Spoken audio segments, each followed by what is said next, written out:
우리 옆에 있는 분들, 앞뒤에 있는 분들하고 인사 좀 나눌까요? 반갑습니다. 한 주 동안 안녕하셨습니까? 예, 하나님이 특별한 은혜가 여러분과 함께하기를 소망합니다. 우리가 예수를 믿으면서 우리에게 있는 소원 가운데 하나는 항상 좋은 일이 있으면 좋겠다. 마치 우리가 바다를 항해한다면 잔잔한 바다를 항해하는 것처럼 그렇게 편안한 삶을 살았으면 좋겠다 하는 소망이 있습니다. 그런데 우리의 현실을 보면 그렇지 않죠. 때로는 풍랑이 일어나기도 하고 정말 온갖 어려움을 겪고 살아갑니다. 오늘 본문에 보면 제자들이 만난 상황을 우리에게 보여주고 있는데 37절입니다.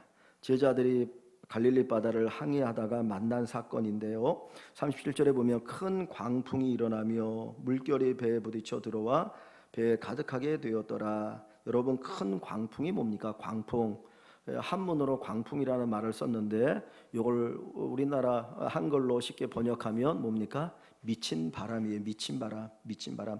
커다란 미친 바람이 불어왔다라는 거예요. 커다라는 것은 파도가 엄청나게 몰아치는 바람을 얘기하지 않겠습니까? 반면에 미친 바람이라는 게 뭡니까? 이 바람이 언제 어떻게 변할지 모르는 거예요. 변화무쌍한 거예요.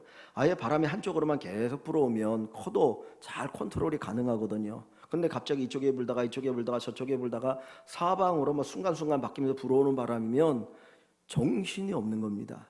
이 제자들은 상당수가 갈릴리 호수에서 오랫동안 고기를 잡았던 어부들이거든요. 그러니까 웬만한 바람은 다 경험해 봤습니다.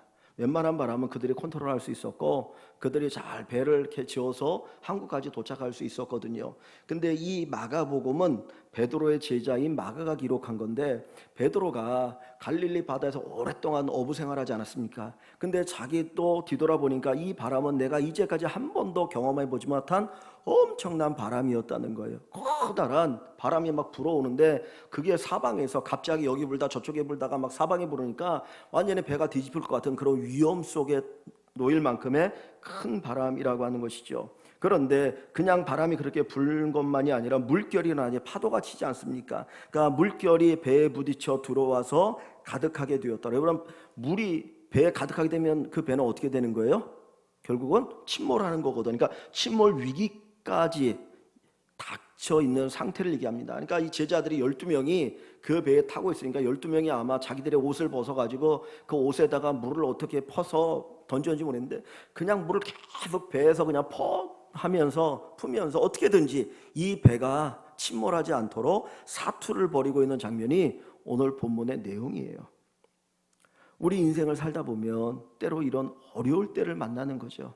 사실 태어나서 죽을 때까지 살다 보면 이렇게 순간순간 힘들고 어렵습니다. 그런데 그 정도가 아니고 정말 내가 사느냐 죽느냐라고 하는 그 위기를 만나고 고통 가운데서 정말 사투를 벌여야 될 때가 종종 있더라고요. 그런 사람들이 살아가다 보면 인생 가운데 있는데, 그런 상황이 언제 벌어지느냐? 내가 잘못해서, 내가 죄를 지어서, 아니면 내가 잘못 판단하고 잘못 선택해서 그런 일이 오면, 그래 내가 잘못했으니까 힘들고 어렵고 고통스럽지만 그래도 내가 건뎌야지 어떻겠어, 이런 생각을 가질 수 있잖아요. 그죠? 제가 잘못된 거라면, 죄를 지어서라면, 아니면 어떤 잘못되어진 일들을 하다가 일어나는 결과라면 그건 당연히 내가 져야 되니까 속상하지만 그래도 감당하며 가겠다라는 생각이 있어요. 그런데 오늘 이 제자들이 갈릴리 바다에서 항해하다 이 큰 풍랑을 만난 거는 사실은 이 큰 풍랑을 만나면 안 되는 조건들이에요. 왜냐하면 몇 가지 조건이 나오는데, 첫째 35절을 봅니다. 35절을 보면 그랬어요. 그날이 어느 날이냐면 4장 1절부터 쭉 보시면 예수님께서 큰 은혜의 말씀을 선포하신 날이에요. 4장에 보면 예수님이 천국 복음을 전하시는데, 그냥 쉽게 얘기하면 부흥회가 열린 날입니다. 아침부터 오전에 점심때 해가지고 하루 종일 부흥회가 열려가지고 그 부흥회에서 말씀을 들으면서 기쁘고 즐겁고, 야 은혜 받았다, 정말 좋다, 이렇게 어떻게 행복할 수가 있어, 그 마음을 가지고 뭔가 기대가 있는 거야. 야 오늘 좋은 일이 있겠네, 앞으로 좋은 일이 있겠네. 그런 기대를 가지고 있는 그날에, 은혜 받은 그날에 그들에게 뭐가 임한 거예요? 그들이 감당할 수 없는 어마어마한 풍랑이 일어나는 거예요. 이건 말도 안 되는 거 아닙니까? 하나님 이렇게 은혜를 주시고 어떻게 풍랑을 내게 주십니까? 이건 아니지요.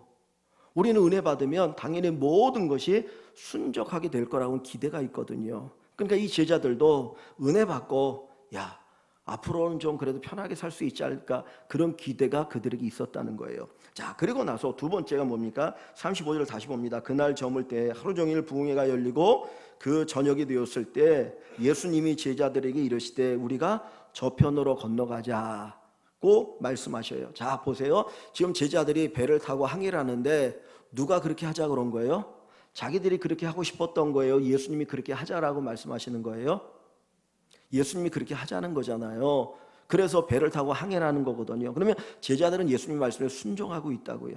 예수님이 말씀하셔서 그 말씀에 순종하면 갈릴리 바다가 잔잔해야 됩니까? 풍랑이 일어나야 됩니까?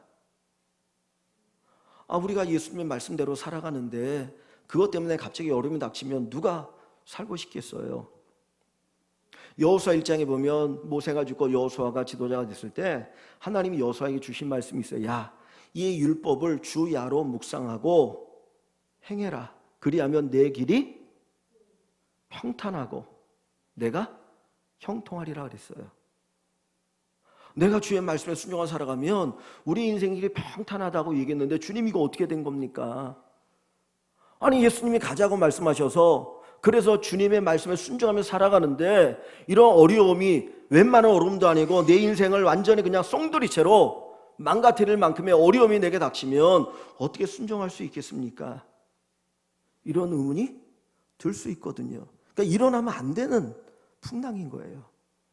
세 번째는 36절을 봅니다. 36절에 보면 그들이 제자들 얘기해요. 무리를 떠나 예수를 배에 계신 그대로 모시고 가매 그랬어요. 자, 보니까 이 배에는 누구도 타고 계셔요? 예수님도 타고 계셔요. 자기들끼리만 탄 배라면 가다가 혹시 잘못 갔으니까 이런 큰 풍랑을 만날 수도 있지만 예수님을 모시고 가고 있는데 큰 풍랑이 일어난다는 것은 이건 도무지 이해가 되지 않는 거죠. 여러분, 내가 혼자 갈 때는 혹시 풍랑이 일어나거나 앞에 여러 가지 난관이 있을 수 있어요. 그런데 예수님을 모시고 왔는데 어떻게 난관이 있습니까? 있었던 난관도 사라져야죠. 그래야 예수님 모시고 살아갈 마음이 생기는 것 아닙니까? 보세요. 은혜를 엄청나게 받았어요. 은혜 받았어요. 그리고 예수님의 말씀에 그대로 순종하고 있어요. 그럼 무엇보다도 예수님이 거기에 함께 계시고 있어요. 그런데 거기에 그들이 감당할 수 없는, 제자들이 이제까지 경험해보지 못하고 자기들의 힘으로, 자기들의 능력으로, 재능으로는 제어할 수 없는 어마어마한 바람과 풍랑으로 사느냐 죽느냐라고 하는 위기를 맞이하고 있다는 거예요. 이게 우리에게는 아이러니일 수 있어요. 이해가 안 되는 거예요. 교회에서 목사로 있다 보면 성도들이 어려움을 당하는 것을 보잖아요. 그런데 믿음이 이렇게 연약한 성도들이 이제 예수 믿은 지 얼마 안 돼가지고 어려움을 당하고 정말 그것 때문에 힘들어하는 걸 보면 걱정스러운 거예요. 그 자체가 너무나 마음이 아프고, 또 하나는 저분이 예수 믿는 지 얼마 안 됐는데 저 어려움 때문에 믿음을 잃어버리면 어떻게 할까? 예수 안 믿으면 어떻게 할까? 예전에는 이제 그런 얘기들을 많이 했습니다. 집안에 종교가 둘이면은 우환이 있다. 그죠? 그래서 예수 안 믿는 집안에서 자라가지고 쭉 하다가 전도를 받아가지고 예수를 믿는데 처음에 막 기분 좋게 정말 은혜스럽게 예수 믿는데 갑자기 어떤 큰 어려움이 닥쳐서 그것 때문에 막 힘들어해가지고 막 하는 걸 보면 막 가슴이 아픈 거예요. 왜 저런 어려움이 있지? 그리고 저러다가 믿음 잃으면 어떻게 하지? 하는 그런 안타까운 마음이 있어요. 또 한편으로 예수 잘 믿으시는 분이 갑자기 큰 어려움을 당하는 거예요. 오늘 갑자기 몸이 아파가지고 병원에 갔더니 당신은 암 2기입니다, 3기입니다. 뭐 그런 판정을 받거나, 사업도 잘 되던 분인데 갑자기 그냥 큰 사업이 그냥 부도가 나가지고는 휘청거리면서 목사님 저 죽겠어요, 너무 힘들어요, 이거 안 될 것 같아요. 그 얘기를 들으면은 그분이 여태까지 믿음 생활 잘했는데 하나님께 도대체 뭡니까? 라는 생각도 들고, 혹시 그걸 보면서 다른 성도들이 또 그거 보면 낙심하고 절망하고 믿음 생활은 아무 소용없네, 그런 생각을 가질 수 있지 않겠습니까? 그러니까 뭐 이것저것 다 근심거리가, 걱정거리가 되어지는 거예요. 근데 이 제자들은 예수님께 은혜 받았고 예수님의 말씀에 순종하고 있고 주님과 함께 하는데 정말 배가 침몰할 만큼의 그런 위기를 당하고 있으니까 얼마나 그들이 괴로웠겠습니까? 아니 왜 우리에게 이런 큰 풍랑이 다가올까? 이제까지 경험하지 못했던 이런 풍랑이 왜 우리에게 다가올까? 이게 뭐야? 그리고 그들이 당황하지 않겠습니까? 그런데 더 이 제자들로 하여금 낙심하게 만드는 일이 있어요. 뭐냐면 38절입니다. 38절. 예수께서는 그 큰 풍랑으로 인해 배가 뒤집히느냐 마느냐 막 그 위기 가운데 있는데 제자들이 물을 퍼내면서 정말 어떻게든지 살아보려고 애를 쓰고 있는 그 상황인데 예수께서는 고물에서 베개를 베고 뭐하고 계셔요? 주무시더니. 여러분 이해가 됩니까? 어떤 분들은 배를 타면 뱀을 야는 분이 있잖아요. 배가 이렇게 바람이 잔잔할 때는, 풍랑이 별로 안 일어날 때는 걔도 뭐 잠을 잘 만한데 진짜 풍랑이 막 해갖고 배가 흐늘거리면 이게 잠이 옵니까? 근데 예수님은 주무시고 계시는 거예요. 제자는 죽겠다고 하는데 예수님은 주무시고 침묵하고 계셔요. 내가 고난당 어려움 당하는 것도 힘들고 어렵지만은 정말 더 힘든 게 뭐냐면 하나님의 침묵이에요. 하나님의 침묵. 다윗도 그가 왕으로 기름 부음 받고 그가 30이 돼서 왕이 될 때까지 수많은 고난의 시간을 겪잖아요. 근데 그때 시편을 보면 하나님의 침묵, 하나님 침묵하는 느껴질 때 너무 힘들어요. 하나님 왜 침묵하십니까? 저들이 나를 죽이려고 하는데 하나님의 침묵이 너무나 힘든 거예요. 아니 예수님 어떻게 주무실 수 있습니까? 뭐라도 해봐야 되는 거 아닙니까? 예수님도 같이 우리와 뭐 물이라도 퍼야 되는 거 아닙니까? 그런 마음 드는 거 아닙니까? 그러니까 제자들이 뭐라고 말해요? 38절에 예수께서 고문에서 베개를 베고 주무시더니 제자들이 깨우며 이르되 선생님이여 우리가 죽게 된 것을 돌보지 아니하시나이까. 지금 이 어감이 어떤 어감이에요? 예수님 어찌 이럴 수 있습니까? 우리가 죽게 됐는데 주님 뭐 하시는 겁니까? 제자들의 섭섭한 마음이, 너무너무 섭섭한 마음이, 원망이 섞인 마음이 여기에서 지금 드러나고 있어요. 사람이 살다 보면 어려움 당할 수 있어요. 예수 잘 믿어도 어려움 당할 수 있어요. 그러나 그 어려움 혹시 당할 때가 있어도, 당하더라도 주님이 그거까지는 그래 당해봐 그럴지라도 그 다음에는 지켜주셔야죠. 그 다음에 문제 풀어주셔야죠. 그 다음에 해결해 주셔야죠. 그래 예수 믿을만 나는 거 아닙니까? 아니 내가 여태까지 한 번도 경험하지 못했던 이런 일을 당하게 하시고 그리고서 주님은 침묵하시고 이게 뭡니까? 이게 뭡니까? 예수님이 제자들을 사랑하지 않으시는 건가요? 그건 아니죠. 예수님 분명히 제자들을 사랑하셔요. 예수님께서 수많은 무리 가운데 12를 특별히 부르셨고 그들을 사랑하셨습니다. 사랑하신데도 불구하고 그들에게 고난이 오더라고요. 하나님이 우리를 안 사랑하십니까? 사랑하셔요. 우리를 너무너무 사랑하셔요. 여러분이 이 땅에 태어나기 전부터 하나님이 여러분을 택하셨고 여러분이 하나님의 아들 예수를 이 땅에 보내셨고 십자가 달려 죽으셔서 그 생명으로 우리를 살리신 그 하나님, 우리를 한없이 사랑하셔요. 그럼에도 불구하고 때로 우리의 삶에 어려움이 와요. 내가 죄지어서가 아니고 잘 순종하고 주님과 함께 하는데도 고난이 오고 괴로움이 올 때가 있습니다. 그런데 안타까운 것은 주님이 침묵하시는 거죠. 기도하는데 침묵하실 때 그것만큼 괴로운 게 없어요. 그러면 예수님 우리를 사랑하시는데, 예수님 제자를 사랑하시는데 왜 침묵하고 계십니까? 왜 제자들에게 이 고난을 허락하십니까? 우리는 좀 편하게 살았으면 좋겠는데 왜 우리가 이 고난을 겪고 살아야 됩니까? 이 의문이 들지 않습니까?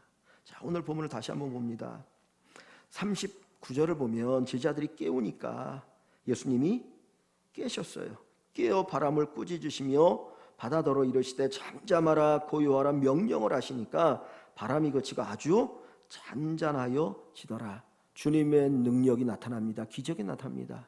결국 예수님께서 그 제자들의 바람처럼 그들에게 이 문제를 다 해결해 주시고 이제 또 항해를 하며 갈 수 있도록 하고 계시는 것을 볼 수가 있습니다. 그런데 이 39절을 제가 읽으면서 의아했던 단어가 있어요. 의아한 게 뭐냐면 39절 다시 한번 볼까요? 예수께서 깨어 잠에서 깨셨어요. 바람을 무엇 하셨다고요? 바람을 꾸짖으시며. 근데 그 뒤에 보면 바다더러는 명령을 하셔요. 명령을 하셔요. 그러니까 바람이 잔잔해지는, 바다가 고요해지는데 바람은 무엇 하십니까? 꾸짖어요. 여러분, 꾸짖는 게 뭡니까? 꾸짖는다는 뭐예요? 잘못한 것을 가지고 책망하는 거잖아요. 그죠? 잘못했을 때 책망하는 게 꾸짖는 것 아닙니까? 그러면 예수님이 바람을 꾸짖었다는 게 뭐니까? 바람이 잘못했기 때문에 책망한다는 게 지금. 바람이 잘못했기 때문에 책망한다. 여러분, 이게 말이 됩니까? 이해가 되셔요? 바람이 왜 불어요? 바람이 왜 붑니까? 기압의 차이에서 바람이 부는 거 아니에요. 그건 자연적인 현상이에요. 기압의 차이에서 바람이 부는 것이지 바람이 내가 불고 싶다고 붑니까? 그건 안 돼요.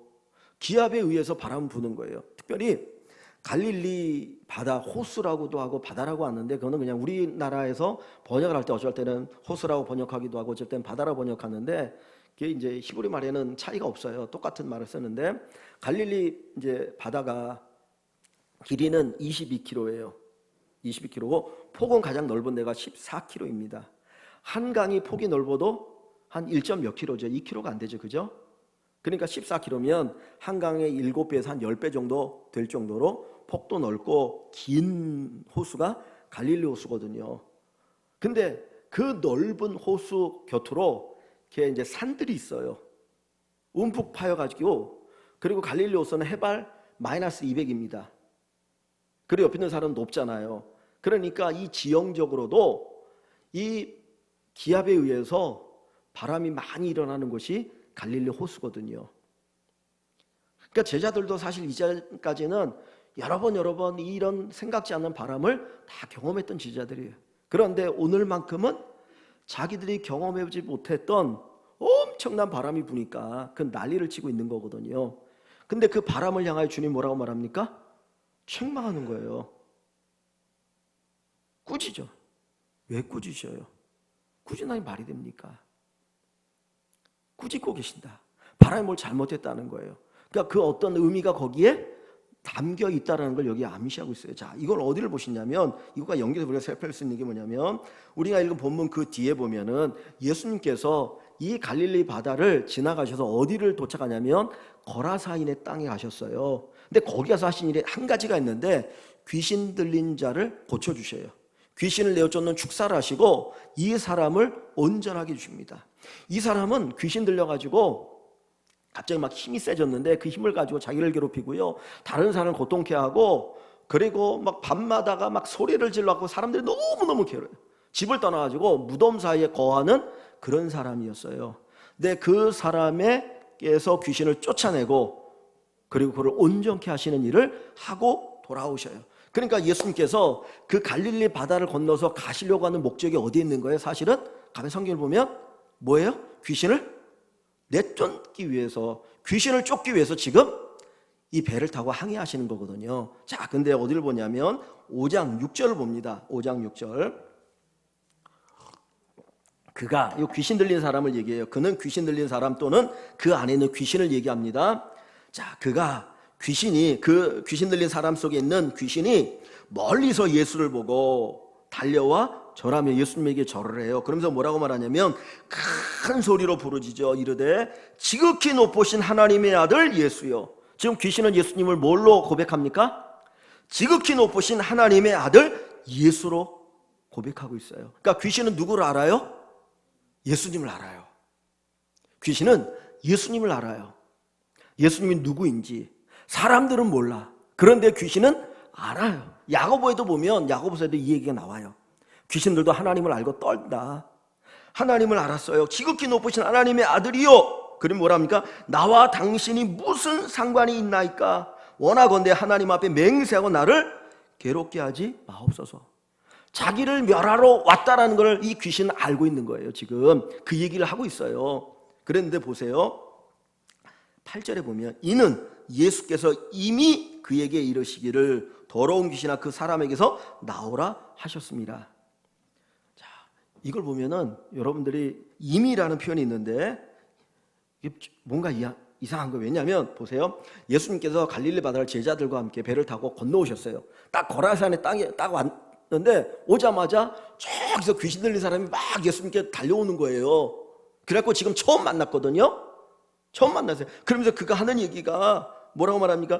지극히 높으신 하나님의 아들이요, 당신과 내가 무슨 상관인데 나를 괴롭게 하러 왔나이까? 나를 괴롭게 하지 마옵소서. 뭐 이 얘기를 지금 하고 있잖아요. 그런데 8절에 뭐라고 말합니까? 예수께서 이미 그에게 이르시기를 더러운 귀신아 그 사람에게서 나오라 했다는 거예요. 아니 처음 만났는데 언제 예수님 그 얘기했습니까? 그죠? 지금 귀신 들린 사람을 이 사람이 처음 만난 거잖아요. 그런데 성경은 이미 예수님이 얘기하셨다는 거예요. 언제 얘기하신 거예요? 여기 오기 전에 배 타고 가시면서 주님이 아시고 이미 선포하신 거예요. 자, 그러면 귀신은 지금 예수님이 누구인지 알고 있잖아요. 만나지도 않았는데 지극히 높으신 하나님의 아들 예수라는 거. 저 예수가 나를 멸하려 왔구나 아니까, 그럼 귀신 입장에서 어떻게 합니까? 그걸 오니까 예수님이 오시는 거 아니까 어떻게 해요? 예수님 부르지 않는데 예수님 앞에 지금 온 거 아니에요? 귀신 들린 사람이. 그 얘기는 뭐예요? 이 귀신이 예수님이 오는 걸 알아요, 몰라요? 알고 있어요. 알고 있어요. 그죠? 알고 있으면 이 귀신은 자기가 살기 위해서 어떻게 해야 돼요? 예수님이 못 오게 해야 되잖아요. 그러면 그가 할 수 있는 방법이 뭡니까? 영적인 존재니까 바람을 일으켜서 그 배가 뒤집혀서 못 오게 하는 거예요. 여러분, 우리는 이 육의 눈만 가지면 세상의 물질적인 것만 봐요. 우리가 믿음 생활한다는 것은 영적인 눈이 뜨이는 걸 얘기하는 거예요. 바람을 꾸짖었다라고 하는 이 말 속에는 뭐가 있습니까? 이 바람이 단순히 자연적인 현상이 아니라는 거예요. 분명히 자연적인 현상이에요. 기압에 의해서 움직이고 있어요. 그런데 그 뒤에 무슨 힘이 작용하고 있어요? 영적인 힘이 작용하고 있는 거예요. 내가 예수를 잘 믿어요. 우리에는 그런 마음이 있죠. 내가 예수 잘 믿으니까 하나님 내 인생이 평탄하게 해주십시오. 만약에 영적인 힘을 우리가 믿지 않으면 내가 예수 믿는 것과 믿음이 좋고 나쁘고 상관없이 그냥 이 세상은 내가 걸어가는 그 길에는 인과의 결과, 원인과 결과에 의해서 그냥 일이 있으면 되는 거예요. 그죠? 근데 우리가 기도하는 이유는 뭐예요? 우리가 기도하는 건 뭐가 있다는 걸 믿는 겁니까? 영적인 세계, 영적인 힘이 있는 걸 믿는 거 아니에요? 영적인 세계가 있는 걸 믿지 않으면, 영적인 힘이 있는 걸 믿지 않으면 기도할 필요가 없는 거잖아요. 그러니까 우리는 그걸 믿고 있는 사람들이에요. 그래서 예수님께서 바다를 잔잔케 하실 때 먼저 바람을 꾸짖음을 통해서 우리에게 가르쳐 주신 게 뭐냐면, 이 세상에 일어난 일들이라고 하는 것이 단순히 물리적인 것에 의해서 일어나는 것이 아니고 그 이면에 영적인 힘과 능력이 있고 세계가 있다는 것을 알려주시는 거예요. 믿으십니까? 우리는 그것을 고백할 수 있어야 됩니다. 이 세상이 그 과학에서는 빅뱅을 얘기하잖아요. 빅뱅. 빅뱅이 뭡니까? 애들 그룹 이름입니까? 빅뱅이 세상이 어떤 에너지가 그냥 추격추격 되다가 그 에너지가 팍 폭발해가지고 엄청난 에너지에 의해서 이 온 우주가 만들어졌다는 게 빅뱅이에요. 그리고 진화되어가지고 오늘 인간이 나왔다. 근데 성경 분명히 얘기하잖아요. 하나님이 세상을 창조하시니라. 우리 눈에 보이지 않는 영적인 세계가 있어요. 우리가 믿음 생활한다는 게 뭡니까? 영적인 세계가 있다는 것을 고백하는 거예요. 그것을 인정하는 거예요. 내가 예수를 믿고 구원받았다고 하는 것은 영적인 세계, 저 영원한 천국이 있고 지옥도 있는데 내가 예수 믿어서 저 영원한 천국에 간다는 것을 믿는 것이 구원이에요. 오늘 주님께서 제자들에게 그것을 가르쳐주고 있어요. 여러분, 우리가 살아가면서 물질적인 것만 보지 마시길 바랍니다. 그 이상의 영원한 세계가 있다는 것을 믿으시기를 주님의 이름으로 축원합니다. 여러분 다시 한번 보십시오. 그 뒤에 보시면 주님이 40절에 또 이해할 수 없는 한 말씀 하는데, 이에 제자들에게 이르시되 어찌하여 이렇게 무서워하느냐? 어찌하여 무서워하느냐? 제자들이 왜 무서워했습니까? 배가 침몰하면 죽는 거 아닙니까? 여러분 갑자기 죽음이 여러분에게 다가오면 여러분 어떻게 하시겠습니까? 무서워 안 할까요? 건강하다고 생각했어요. 건강하다고 생각했어요. 그런데 같이 몸이 좀 이상해가지고 병원에 가서 진단을 받았고 엑스레이도 찍어보고 안 되니까 CT도 하고 MRI 다 했더니 나중에 의사 선생님 불러더니 하는 얘기가 암 3기예요. 여러분 그때 안 무섭습니까? 나 예수 잘 믿었는데, 나 신앙생활 잘했는데, 하나님에서 산다고 이렇게 했었는데 왜 갑자기 나에게 이런 일이 다가와? 그러면서 두렵지 않겠습니까? 근데 주님께서 이 제자들에게 뭐라고 말하셔요? 어째 이렇게 무서워하느냐? 배가 침몰할 위기 속에 있는데 왜 무서워하느냐는 거예요. 여러분, 예수님과 함께하는 인생은 망하지 않습니다. 예수님과 함께하는 인생은 망하지 않아요. 지금 제자들이 예수님의 배를 타고 주님과 함께 항해하기 때문에 그들은 결코 망하지 않아요.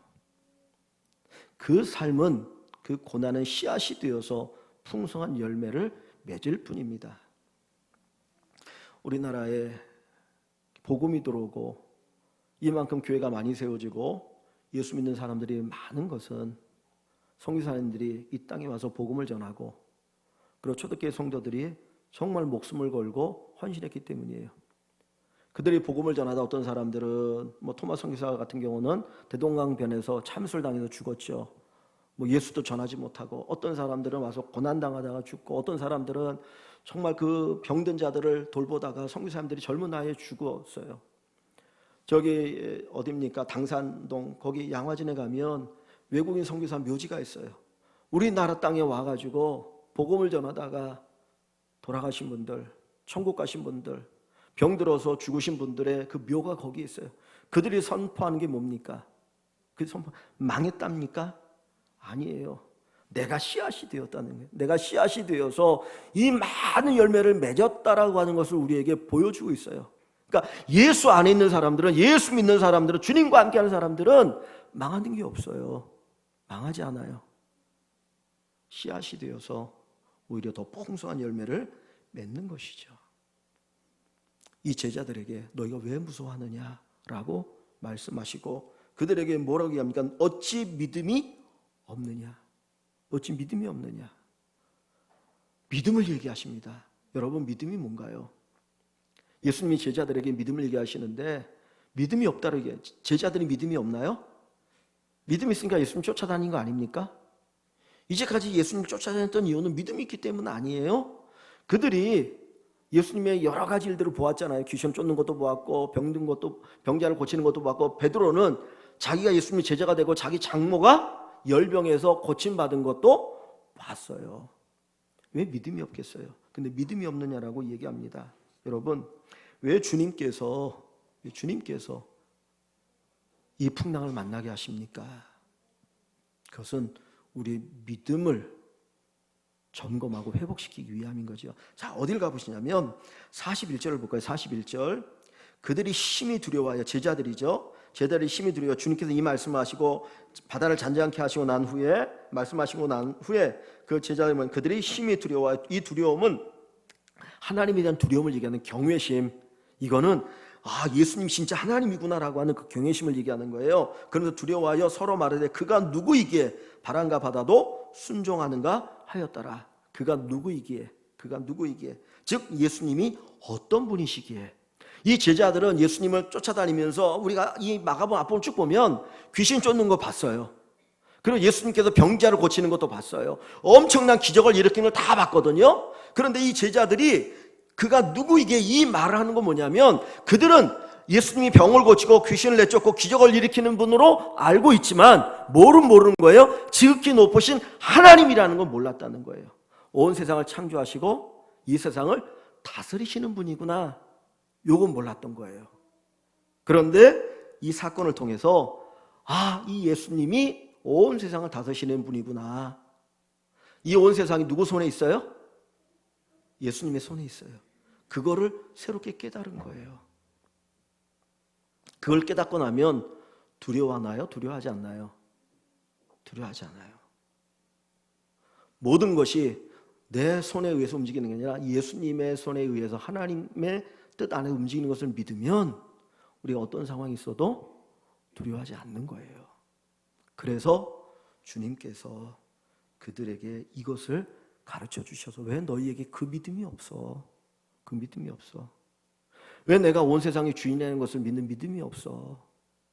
온 세상이 내 손에 있다는 걸 왜 그걸 못 믿어? 그거 믿으라고 하는 거예요. 이 믿음이 여러분들이 있기를 주님의 이름으로 축원합니다. 여러분, 우리가 또 이런 질문을 하나 더 던질 수 있어요. 예수님께서 이 바람을 잔잔케 할 능력이 있으신 전능하신 하나님이시라면 그럼 아예 먼저 이 바람이 일어나지 않도록 미리 막으시면 되잖아. 안 그래요? 미리 막으시면 되잖아요. 그 귀신이 뒤에서 악한 영의 역사로 인해서 이런 바람이 일어나고 풍랑이 일어나면 주님 미리 막으시면 이런 고난 안 당해도 되잖아. 근데 왜 주님께서 그것을 허락하시는 겁니까? 이 믿음을 갖도록 하기 위해서. 우리가 이런 경험을 없으면 예수님에 대한 진정한 의식, 지식, 믿음의 지식이 없어요. 내가 이런 걸 경험하지 않으면 내가 평탄하게 사는 것이 하나님의 은혜라고 하는 걸 몰라요. 사실 여러분, 우리 인생을 이렇게 위협하는 것들이 얼마나 많은지 몰라요. 너무 많은 것들이 우리를 위협하는데 사실은 내가 평탄하게 사는 것이 누구의 은혜입니까? 하나님의 은혜예요. 기적을 경험하는 것보다 평탄하게 사는 것이 더 큰 하나님의 은혜입니다. 옛날에 장로님하고 말씀할 때, 장로님 미국에 사실 때 자동차 큰 사고 나가지고 죽을 뻔했다가 살아셨다고 그러더라고요. 엄청 하나님의 은혜죠. 근데 자동차 사고가 안 나고 내가 목적지까지 가는 것이 더 큰 하나님의 은혜잖아요. 그러니까 내가 살아온 모든 삶 속에 하나님의 손길이 있다라고 하는 것을 내가 고백하고 살아가는 그 믿음, 그 믿음을 갖도록 하기 위해서 우리에게 주시는 거예요. 그래서 여러분, 하나님에 대한 믿음이 있느냐, 이 사건을 통해서 하나님이 온 세상을 다스리시는 분이라고 하는 것을 믿는 믿음이 있느냐 없느냐는 천지차이입니다. 우리에게는 그 믿음이 필요해요. 그 믿음을 가지면 우리가 이 땅에서 편할 수 있어요. 안식을 누리며 살아갈 수 있어요. 그래서 주님께서 우리에게 이 제자들이 한번 이런 경험을 하도록 주님께서 때로 그냥 하시는 부분이죠. 호세아라고 하는 선지자가 있습니다. 그런데 그 호세아 선지자가 북이스라엘을 향하여 선포한 메시지가 뭡니까? 여호와를 아는 지식이 없어 너희가 망한다는 거예요. 여호와를 아는 지식이 없어서, 여호와를 믿는 믿음의 지식이 없어서, 그래서 힘써 여호와를 알자, 힘써 여호와를 알자. 우리가 단순히 지적인 지식, 성경적인 지식으로 끝나는 것이 아니고 살아있는 믿음의 지식을 갖는 우리 귀한 성도들이 다 되시기를 주님의 이름으로 간절히 축원합니다. 우리 앞에 코로나라고 하는 엄청난 풍랑이 있습니다.